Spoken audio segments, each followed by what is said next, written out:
Hello everyone, welcome to Mind Boosting Classes. मैं अनुश्री आज की इस वीडियो में class 7 English NCERT an alien hand की बुक का chapter 1 the tiny teacher explain करने जा रही हूँ। चलिए शुरू करते हैं। और अगर आपने अभी तक इस चैनल को सब्सक्राइब नहीं किया तो सब्सक्राइब कर दीजिए और बेल आइकन भी प्रेस कर दीजिए, जिससे आपको आगे आने वाली वीडियोज़ की नोटिफिकेशन समय पर मिलती रहे। चलिए आप जल्दी से शुरू करते हैं इस वीडियो को।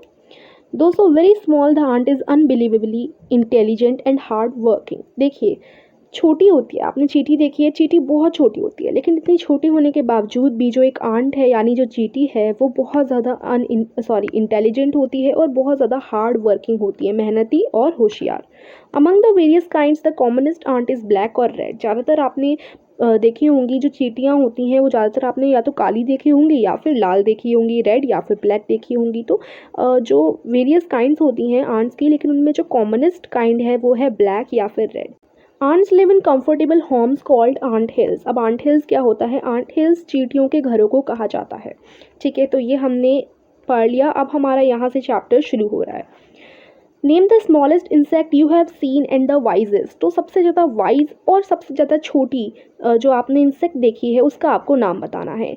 Is it the fly? No it isn't. क्या वो फ्लाई है? नहीं, वो नहीं है। क्या वो मॉस्किटो है? नहीं। तो मक्खी भी नहीं है, मॉस्किटो भी नहीं है। Then it must be the worm. तो ये वर्म ज़रूर होगा, लेकिन नहीं। नन ऑफ दीज, ना ही इनमें से कोई भी छोटा नहीं है, स्मॉलेस्ट इंसेक्ट नहीं है और वाइजेस्ट भी नहीं है। It is the ant. Ant ही होती है एक वाइजेस्ट और smallest insect. The commonest, the smallest but the wisest insect. देखिए, सबसे ज़्यादा हार्ड वर्किंग चींटी होती है। ठीक है, तो हार्ड वर्किंग और स्मॉलेस्ट इंसेक्ट जो होता है वो आंट ही होती है, और आंट साथ साथ वाइज भी होती है। ठीक है, the story of an ant's life sounds almost untrue. तो आज की इस चैप्टर में हम लोग देखने वाले हैं चींटी की लाइफ की कहानी। ठीक है, हम चींटी की लाइफ की कहानी पढ़ने वाले हैं, जो कि आपको लगेगा कि नहीं, ये बिल्कुल भी सच नहीं है। But people have kept ants at as pets and have watched their daily behaviour closely. लेकिन कई लोगों ने चींटियों को अपने पैट्स यानी पालतू जानवर के तौर पर रखा है और उनका जो बिहेवियर होता है बहुत क्लोजली देखा है।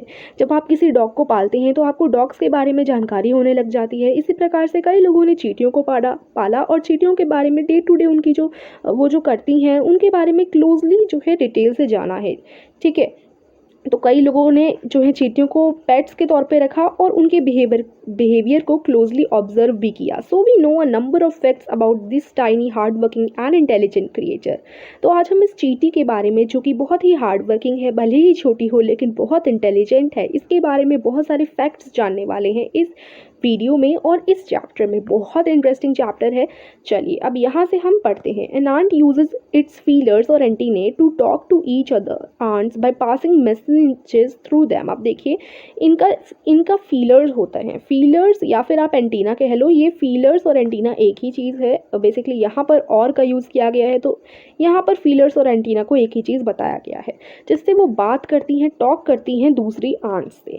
जैसे यहाँ पर दो चींटी हैं, तो ये दोनों एक दूसरे से बात कर रही हैं। देखो, ये जो इनके फीलर्स हैं इनको यहाँ पर मिलाकर, है ना, ये ऐसे बात कर रही हैं एक दूसरे से, और इनके थ्रू ये मैसेजेस भी एक दूसरे के तरफ पहुँचाती हैं। इन्हीं से ये बात करती हैं, इन्हीं से ये फील करती हैं। ठीक है, watch a row of ants moving up or down the wall. Each ant greets all the others coming from the opposite direction by touching their feelers. अब आपने देखा होगा कि चींटियां जब ऊपर जाती हैं, कुछ चींटियां ऊपर जाती हैं, कुछ चींटियां इसी दीवार से नीचे आ रही हैं मान लीजिए, तो वो एक दूसरे से मिलती हैं और अपने फीलर्स का यूज़ करते हैं। कभी आप बहुत क्लोजली ऑब्जर्व करें तो उनके जो फीलर्स होते हैं उनको एक दूसरे से मिलाती हैं, तो ये उनके बात करने का जरिया होता है, इनसे वो बात कर पाती हैं। ठीक है, और जब भी एक आंट दूसरी आंट से फीलर टच करती है, या तो वो उससे टॉक कर रही है या उससे ग्रीट कर रही है। ग्रीट का मतलब उससे बातचीत करना ही एक तरीके से आप बोल सकते हो। ठीक है, तो बातचीत किससे करती हैं? आंट्स अपने फीलर्स को मिलाकर। ठीक है, तो ये हमने जाना। अब देख लेते हैं आगे क्या है। There are many kinds of ants. बहुत तरह तरह की चींटी होती हैं। The commonest among them are black और रेड वंस। जैसा हमने पढ़ा, जो कॉमनेस्ट होती हैं उनमें वो ब्लैक और रेड कलर की होती हैं, जो हमने जो है मोस्टली देखी हैं। We have seen them since we were children. हमने बचपन से चींटियों को देखते तो आ रहे हैं, but haven't paid enough attention to them, लेकिन इतनी अटेंशन उन्हें कभी नहीं दी हमने कि हम बहुत गौर से उनकी डेली लाइफ को जाने। हमने ये नहीं सोचा कि वो कहाँ रहती हैं। In their comfortable homes called nests और आंट हिल्स, ज़्यादातर उनके घरों को आंट हिल्स कहा जाता है। आप उनके घरों को नेस्ट्स भी कहते हैं, ठीक है, कह सकते हैं, लेकिन कॉमनली जो है अगर आपसे कहीं क्वेश्चन आए कि where do they live, where do ants live, तो आंट हिल्स ही ज़्यादातर होता है, ठीक है। आप आंसर में आंट हिल्स लिख सकते हैं। Each has hundreds of little rooms and passages.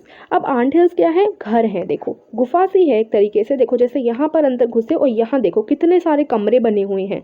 तो हर चींटी का बहुत ढेरों कमरे होते हैं, ठीक है, ढेरों कमरे होते हैं, ढेरों छोटी छोटी जगह होती हैं जहाँ ये चींटियाँ रहती हैं। एक तो खुद ही इतनी छोटी सी होती है तो छोटी छोटी जगह में ये घुस जाती हैं। ईच हैज़ हंड्रेड्स ऑफ, ये तो हमने पढ़ लिया। In some of these rooms the queen ant lay eggs, others are nurseries for the young ones called grubs। अब देखो एक होती है क्वीन आंट, ठीक है, यानी चींटियों की रानी, वो सबसे बड़ी होती है, ठीक है। क्वीन आंट वो सबसे बड़ी होती है और चींटियों की रानी होती है। तो एक रूम ऐसा होता है जिसमें ये रानी अपने एग्स छोड़ती है, एग जिनमें से बच्चे निकलेंगे, है ना। तो अपने जो अंडे हैं एक रूम में रखे जाते हैं। क्वीन आंट के जो अंडे होते हैं वो एक रूम में रखे जाते हैं, ठीक है। और दूसरे जो होते हैं, मान लो ये एक कमरा है, इसमें तो सारे हमारे क्या हैं, ये एक कमरा है हमारे पास, इसमें सारे हमने अंडे रख दिए, किसके, चींटी के। अब बाकी देखो छोटे छोटे और भी कमरे बने हुए हैं। तो ये सारे जो कमरे हैं ये नर्सरीज होती हैं। ये क्या होती है, नर्सरीज। इनमें इस अंडे में से जो बच्चे आते हैं उनका ख्याल रखने के लिए दूसरे कमरे बनाए जाते हैं। तो देखो क्वीन आंट कह सकते हैं, क्वीन आंट जो है वो एक तरीके से राजा है, मतलब रानी, क्वीन का मतलब रानी है। तो देखिए क्वीन आंट यानी वो रानी है। अब रानी के बच्चों की देखभाल करना सभी नौकरों का काम है एक तरीके से। सभी जो चींटी बची उन सभी का काम है कि वो खाना लाए रानी के लिए, उनके अंडों का ध्यान रखें। तो बाकी जो छोटे छोटे कमरे होते हैं उनमें अंडों में से निकले बच्चों का ध्यान रखा जाता है। और जो क्वीन आंट के बच्चे होते हैं उन्हें हम ग्रब्स कहते हैं। अब जो वर्कर्स होते हैं, देखो एक हो गई हमारी क्वीन आंट, अब उसके हो गए ढेरों वर्कर्स, ठीक है, ढेरों वर्कर्स यानी काम करने वाले। So workers have their reserved quarters. They spend most of their time searching for food. अब देखो वर्कर्स के भी उनके रिजर्व्ड क्वार्टर्स होते हैं।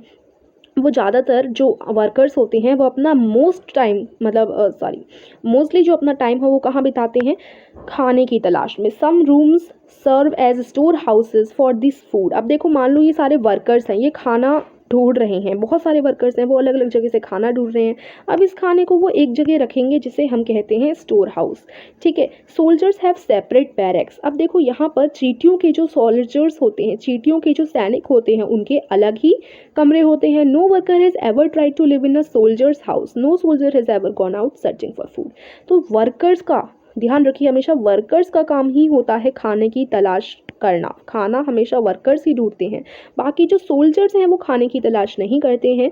और कोई भी वर्कर सोल्जर के घर में कभी नहीं जाता है, ठीक है, किसी ने कोशिश ही नहीं करी जाने की। नो वर्कर और सोल्जर और cleaner has ever harmed a grub. और कोई भी रानी के बच्चों को कभी भी हार्म नहीं करता, कभी भी कोई नुकसान नहीं पहुंचाता। So you see an ant's life is very peaceful. तो आप देख सकते हो कितनी पीसफुल और शांति भरी जिंदगी है एक चींटी की। Each does its share of work intelligently and bravely and never fights with other members of the group. हर चींटी अपना काम जो है कैसे करती है, बहुत ज़्यादा इंटेलिजेंटली करती है, बहुत ज़्यादा ब्रेवली करती है, अपना काम एक दूसरे के साथ बांटते हैं और कभी भी एक दूसरे से झगड़ा जो है ये चींटियाँ नहीं करती हैं, ठीक है। तो कितनी पीसफुल इनकी जो है लाइफ है। अब देख लीजिए हम ये जो है हम इधर जो लाइंस लिखी हुई हैं उनमें पढ़ लेंगे। तो इधर से ही स्टार्ट करते हैं। The queen is the mother of the entire population of the colony. अब मान लो ये पूरी कॉलोनी है जिसमें हमारे वर्कर्स भी हैं, चींटियों के जो वर्कर्स होते हैं, चींटियों के जो हैं सोल्जर्स भी हैं। सोल्जर्स का क्या मतलब होता है, सोल्जर्स का मतलब होता है सैनिक। जैसे हमारे बॉर्डर पर सोल्जर्स लगे हुए हैं, हमारी कंट्री के बॉर्डर पर, है ना, तो सैनिक एक तरीके से। तो सोल्जर्स उसके बाद हो गए क्लीनर्स यानी साफ़ सफाई करने वाले। अब खाना तो वर्कर्स लाएंगे, सोल्जर्स सैनिक, क्लीनर्स यानी साफ़ सफाई करने वाले। तो ये हो गई पूरी कॉलोनी, ठीक है। अब इस कॉलोनी की जो मदर है यानी माँ है या कह सकते हैं क्वीन है, वो होती है the queen is the mother of the entire population. हम कह सकते हैं जितनी भी पॉपुलेशन है, जितनी भी कॉलोनी में लोग रहते हैं, उनकी जो माँ होती है वो क्वीन आंट होती है, ठीक है। तो क्वीन आंट, ठीक है, it lives for about 15 years. Queen ant एक ऐसी चींटी है जो 15 सालों तक जीती है लगभग। It has pair of wings, और उसके विंग्स भी होते हैं, यानी पंख भी होते हैं, but bites them off after its wedding flight. This flight takes place on a hot summer day. The queen leaves the nest and goes out to meet a male ant or drone high up in the air.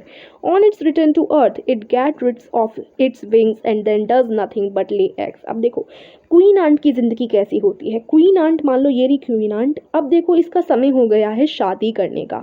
ये है queen aunt, ये बड़ी हो गई, अभी ये शादी करने का इसका समय हो गया। तो ये उड़ेगी आसमान में, अपने पंखों से ये आराम से जाकर ऊपर उड़ेगी। अब उड़ते उड़ते वो कौन ढूंढेगी? वो एक मेल चींटी ढूंढेगी, यानी एक मेल आंट ढूंढेगी, जिसको हम ड्रोन भी कह सकते हैं। एक मेल आंट ढूंढेगी जिससे वो शादी कर सके। अब ये जो काम होता है वो एक गर्मी के दिनों में होता है लगभग, ठीक है। जो चींटियां होती हैं, जो क्वीन आंट होती हैं, वो गर्मियों के दिनों में उड़ती हैं और मेल आंट की तलाश करती हैं। जैसे ही उन्हें मेल आंट मिल जाती है तो वो क्या करती हैं, शादी के बाद जब वो शादी कर कर मेल आंट से वापस नीचे आती है क्वीन आंट, तो क्या होता है, वो अपने विंग्स से रिड हो जाती है, यानी उसके पर जो हैं टूट जाते हैं, या हम कह सकते हैं उसके पर नहीं रहते, उसके विंग्स नहीं रहते। उसके बाद नीचे आकर वो सिर्फ एक ही काम करती है, अंडे देना, ठीक है। क्वीन आंट नीचे आकर बस अंडे ही देती है, फिर उसका यही काम होता है। Eggs hatch and grubs come out, फिर एग्स फूटते हैं, ग्रब्स यानी उसके बच्चे आ जाते हैं। सोल्जर्स गार्ड देम, सोल्जर्स का काम होता है बच्चों की रखवाली करना, और वर्कर्स उन्हें खाना पीना करते हैं, ठीक है, उन्हें साफ करते हैं और उन्हें डेली एक्सरसाइज और इन सब चीज़ों के लिए भी ले जाते हैं। 2 or 3 weeks later grubs become cocoons and lie without food or activity for 3 weeks more. उसके बाद जो छोटे छोटे ग्रब्स हो जाते हैं वो कोकून्स में बदल जाते हैं। उसके बाद बिना किसी फूड और एक्टिविटी के 3 हफ्ते तक और रहते हैं। फिर जो कोकून्स हैं वो टूट जाते हैं। उसके बाद हमारी परफेक्ट चींटी आती है। अभी तक हमारी परफेक्ट चींटी नहीं थी। ग्रब्स का क्या मतलब था यहाँ पर? ग्रब्स का मतलब एकदम बच्चों से नहीं था, एकदम बच्चों से नहीं था। ग्रब्स का मतलब, ग्रब्स होते हैं सबसे पहले ग्रब्स, उसके बाद वो कुकून बनेगा, उसके बाद वो कुकून बनेगा, फिर कुकून जो है 2 से 3 हफ्ते कुकून ऐसे ही रहेगा बिना खाना पीने के, ऐसे ही ये कुकून रहेगा, ठीक है। उसके बाद उस कुकून में से जो है परफेक्ट आंट, परफेक्ट छोटी चींटी निकल कर आती है, ठीक है। तो आप समझ गए होंगे। चलिए अब जल्दी से आगे बढ़ लेते हैं। Now it's time for teaching and training. अब बारी आती है चींटियों को पढ़ाने लिखाने की, ट्रेनिंग करवाने की। New ants learn their duties from old ants as workers, soldiers, builders, cleaners etcetera. तो जैसे मान लो ये एक पुरानी वर्कर है, ठीक है, अब ये एक नई वर्कर आई, तो ये पुरानी वर्कर से अपना काम सीख लेगी और फिर चींटियों को सिखाने लग जाएगी। तो ऐसे चलता रहता है। After a few weeks training the small ants are ready to go out into the big world of work. उसके बाद ट्रेनिंग के बाद जो चींटियां होती हैं वो पूरे वर्ल्ड में घूमने के लिए तैयार हो जाती हैं। And ant hill is a home not only for ants but also for some other creatures, beetles, lesser breeds of ants and the green fly. तो आंट हिल सिर्फ चींटियों का घर ही नहीं होता, बल्कि बीटल्स, लीजर ब्रीड्स, आंट्स की जो लीजर ब्रीड्स होती हैं उनका घर, और ग्रीन फ्लाई का घर, तो आंट हिल इन सभी का घर होता है। Why do ants want these alien creatures to live in their nest? अब चींटियां इन सभी क्रिएचर्स को अपने नेस्ट में क्यों रखती हैं? ग्रीन फ्लाई को, बीटल्स को, इन सबको अपने आंट हिल में क्यों रखती हैं? For several reasons. अब इनके कुछ रीजन्स हैं। Some give off smell pleasant to ants senses, others give sweet juices, and some are just pets or playthings like cats and dogs to human beings. अब देखो जो ये होते हैं बीटल्स वगैरह होते हैं, उनमें से अच्छी अच्छी खुशबू आती है, या तो इसलिए वो उन्हें रखती हैं अपने आंट हिल में, या फिर वो स्वीट जूसेस देते हैं, ठीक है। The green fly is the ant's cow. अब जो ग्रीन फ्लाई होती है, ग्रीन फ्लाई एक तरीके से हमारी जो गाय है ना, इसी तरीके से चींटियों की जो गाय होती है वो होती है ग्रीन फ्लाई, ठीक है। The ants train it to give honeydew. अब जो ग्रीन फ्लाई होती है उसे ट्रेन किया जाता है, उसे चींटियाँ ट्रेन करती हैं कि कैसे हनी ड्यू दें। अब जैसे गाय हमारे दूध देती है, ऐसे ही इनकी जो गाय है ग्रीन फ्लाई, चींटियों की जो गाय है ग्रीन फ्लाई, वो इन्हें हनी ड्यू देती है। जानकर थोड़ा लग रहा होगा कि इनकी तो भाई हमारी तरह ही जिंदगी है, इनकी तो गाय भी है ना? तो हाँ जी हाँ, इनकी गाय भी है जिसका नाम है ग्रीन फ्लाई, जिसको हम ग्रीन फ्लाई बोलते हैं। वो इनकी गाय होती है और वो इन्हें हनी ड्यू देती है। हनी ड्यू जैसे हमारा दूध होता है वैसे इनका हनी ड्यू होता है, with the touch of their antennae. अब ये अपनी एंटीना से जब टच करती हैं तो हनी ड्यू निकलता है। They milk it just as we milk the cow. जैसे मैंने बताया, जैसे हमारे गाय का दूध होता है ऐसे इनका भी दूध होता है। Have humans learned as much as ants have, क्या इंसानों ने इतना सब सीख लिया जितना चींटियों ने अभी तक सीखा है? Perhaps they have but they haven't put their learning to good use. अब देखो इंसानों ने शायद से सीख लिया हो लेकिन वो अपनी लर्निंग को अच्छे काम के लिए यूज़ नहीं करते।